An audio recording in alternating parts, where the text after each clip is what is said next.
Followers of Islam believe that the Quran is a collection of revelations received by the Prophet Muhammad from God about 1400 years ago. They believe that Muhammad was the last of a series of prophets and teachers and messengers that included Adam, Moses, Jesus, Abraham, all names revered by us as well. The word Islam means peaceful surrender to the will of God. The Quran was written at a time when the Muslim people were being driven from their homes, persecuted, and killed. The Old Testament was written at a time when Jewish people were being driven from their homes, persecuted, and killed. And religious scholars will tell you that most Holy Scriptures have stories of war and violence in them. Throughout history, most faiths have used these texts to justify violence. And if there's anyone in this room at this moment who's thinking that I've got it wrong, after church today, pull out your Bible and look up Psalm 137. And you'll see that our own text has passages that can make us uncomfortable. But also, like the Bible, the predominant message of the Quran is of peace and care and loving God, justice, care for the neighbor, care for the stranger. In the Bible, we have thou shalt not kill. In the Quran, we have whoever kills another, surely he is killing all of humanity. And whoever saves the life of another, surely he saves the lives of all humanity.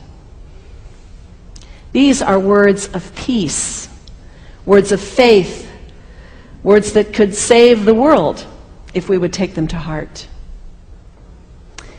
The second thing you can do, the next time someone sends you one of those emails demonizing Islam, delete it. Don't forward it. Don't participate in the stereotyping. Don't give in to your fear. It's okay to be a little afraid. We all have those emotions. Just don't give in to it. Don't sign on for it. Don't focus on this tiny group of extremists who commit acts of violence. Focus on the hundreds of millions of Muslim people in the world who are people of faith, whose priorities and concerns and families are not so different from your own.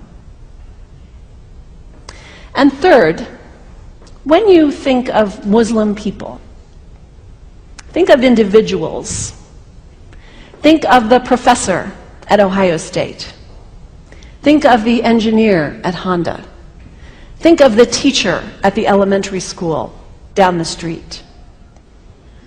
When you think of Muslim people, remember those who died on 9/11, not the hijackers. There was only a handful of them. Remember Mohammed Sunhami Hamandi. He was born in Pakistan. He came to the United States as a small child with his parents. He played high school football. He went to college. He became a part-time ambulance driver. He died, this Muslim young man, on 9/11, trying to rescue people and save lives.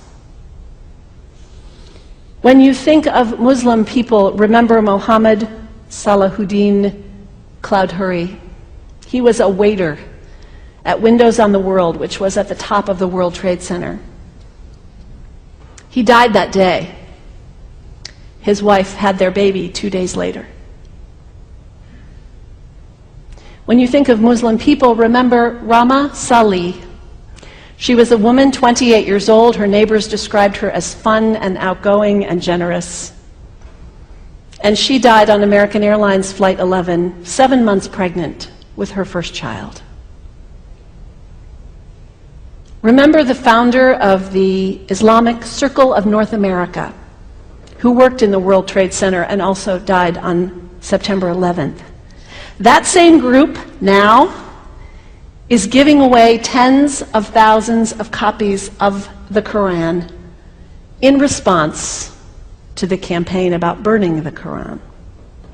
In the language of their own tradition, they are spreading words of faith and peace and hope. One of the ladies at the 8:30 service this morning said to me after, maybe we should declare September 11th, buy a Quran and read some of it. It is for us to share our message of love and hope and peace, but let us do it with grace and respect and above all, humility. God grant us, as individuals, as a nation, as Christians, the humility for this work. محاضرة عن الإسلام والمسلمين على لسان أمريكية مسيحية. استمع جيدا.